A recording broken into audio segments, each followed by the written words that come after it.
untuk bahan sendiri ada cumi-cumi ukuran jumbo ini ya. Ini untuk ukuran XXL. Dan bahan selanjutnya ada adonan bakso di sini. Jangan lupa siapkan air panas atau air hangat untuk merebusnya ya. Oke, untuk tahap pertama perut cumi-cumi ini.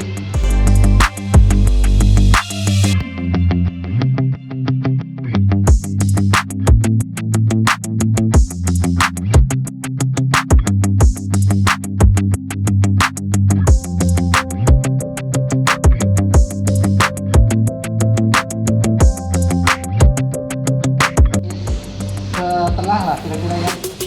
Selanjutnya kita tutup menggunakan lidi atau ini tusuk sate ya. Lepas bagian kepalanya.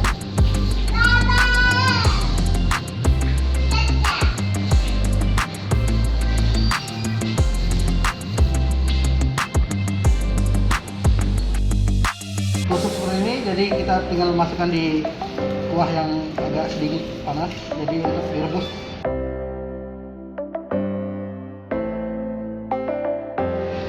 Dan kalau untuk yang L harganya 50.000, ada yang M kecil itu 40.000.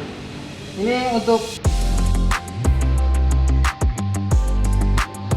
Berapa menit, Mas? 15 menit sampai benar-benar mengembang ya.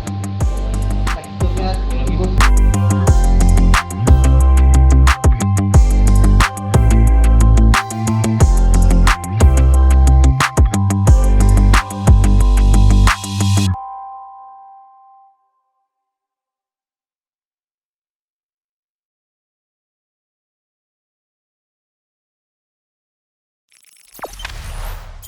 Jangan lupa subscribe, share, komen, dan like ya.